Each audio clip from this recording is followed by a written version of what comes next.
Hello guys, wala pa mama ko. Yan, ready na ako. Ready na, I'm ready to go. Yung nakadami na ako ng TikTok, wala pa rin mama ko. Diyos ko, kawawa naman. Binilan daw niya ako ng Jollibee. Yan, naka-ready na ako. Yan, dadalhin ko tong sunglass para hindi halata. Mamaya naiiyak ako.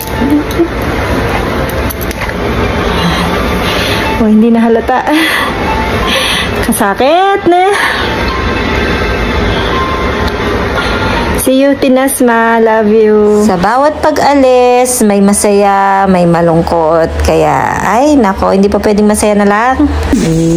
Jollibee. Yan, bago ako umalis, binili ako ng mga masusan. Jollibee, yan. Nagluluto siyang kanin. Last kain ko sa Canada. Wala nang nakalimutan.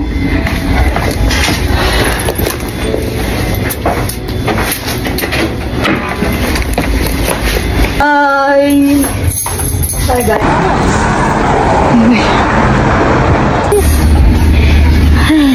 Bye-bye. Bye-bye, mother. Bye. Bye, partner. Bye-bye.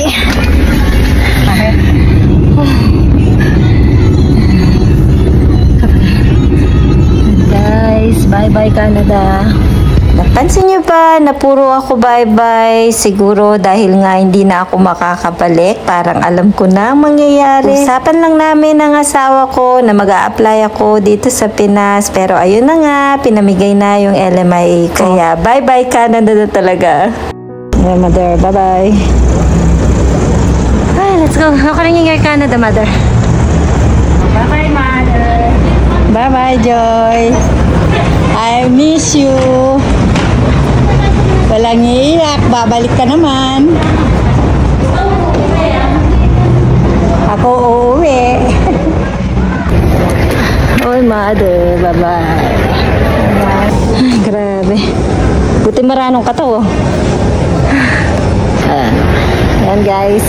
Naayos ko din. Sa wakas, natapos din. Yung bangs niya. Yung bangs. Ayan guys, malinis pa. Yung panahon. Check-in kaya kanong. Mamulas dyan niya kanina. Ay, mapapamalipagtanin ka na ang bag. Mamulas dyan. Bye-bye-bye.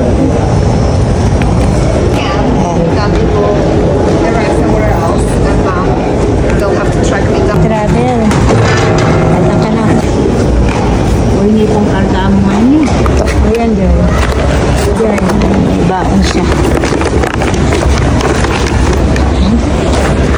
May mga binili pa pala sa kanyang bag para may makain kami sa airport. Ayan, pagkatapos nga kumain, ayan, naiyak na talaga ako. Ang hirap talaga ng ganitong pakiramdam. Kaya ayoko na sanang maulit. Ngayon, oras na. Pasok na ako. Lugom na, maba na kami uli na.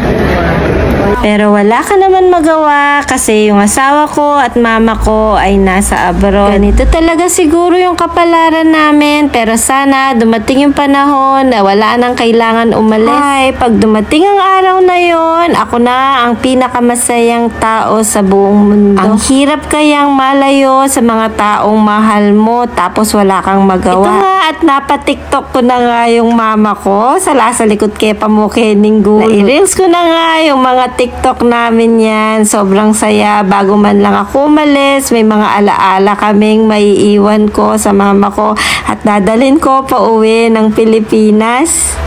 Ayan, nag-TikTok kami doon. Nakapag-TikTok na kami. Ayan, naalis na ako. Bye-bye, bye-bye, Joy. I miss you. Love you, Ma. Ingat ka. Ingat.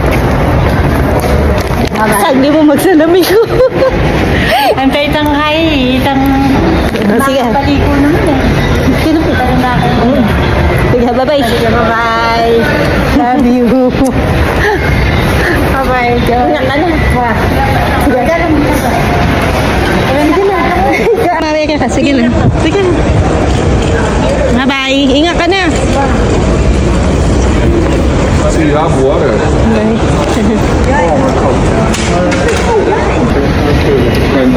Sige naman. Washroom. sige. Bye-bye. Oh. Sige.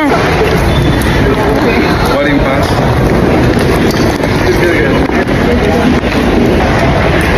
Baka na ka.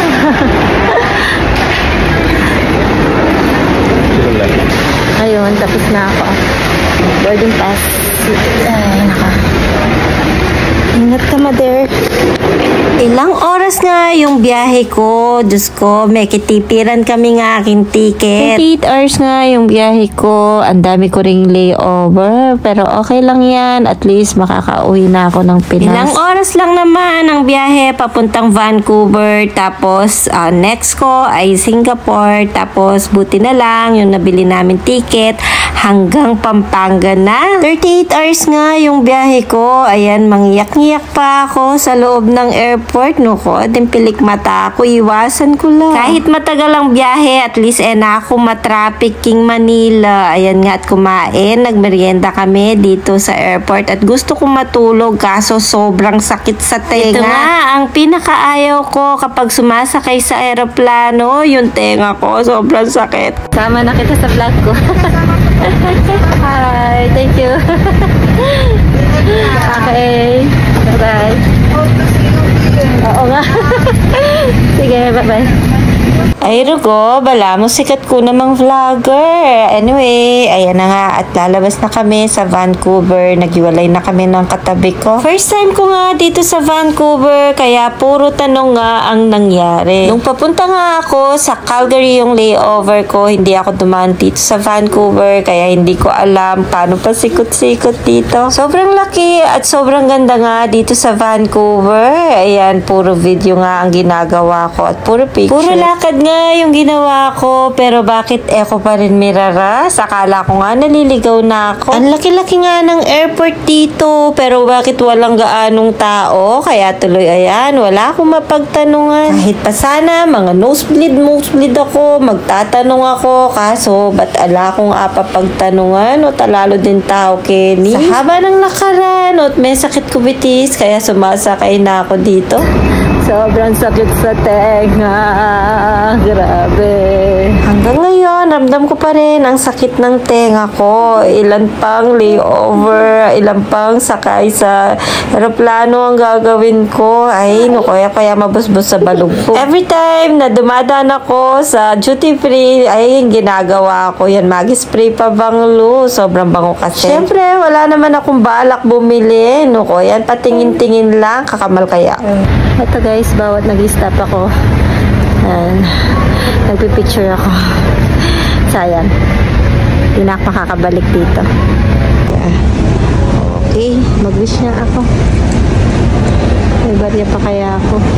Ay, may barya ako, Philippine peso. Patay, ito. Kaya mag-wish muna ako.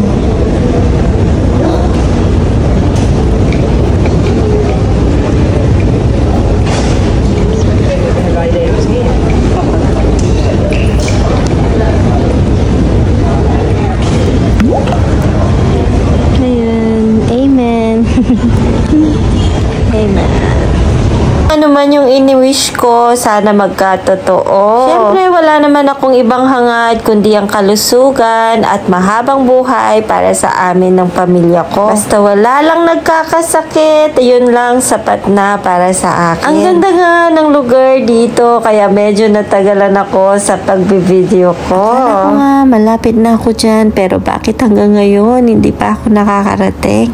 Ay no ko, kalaot na kalaot ng lekaran ko. Yung masakit na ang pa mo, masakit pa tenga mo. Hanggang ngayon, masakit pa yung tenga ko. Saan ako napunta? Bye, Canada. Nasa Canada pa naman ako, Vancouver. Tapos, pagkatapos nito, sa Singapore na ako. Ayun na, babay na talaga Canada. Nakatulog na siguro yung mama ko.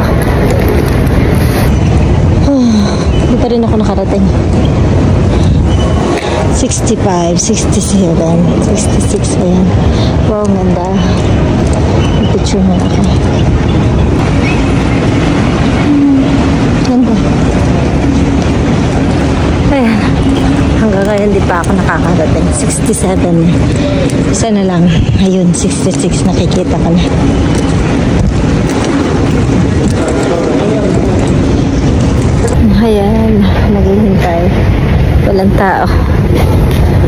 Ay, naku. Sakit sa paa. Ay, naku. Ang tagal pa niyan. Alas 12 pa ako dito. Chocolate. Ayun nga, sa wakas, papasok na kami para makapunta na ako ng Singapore at makauwi na din, makapagpahinga. Bye!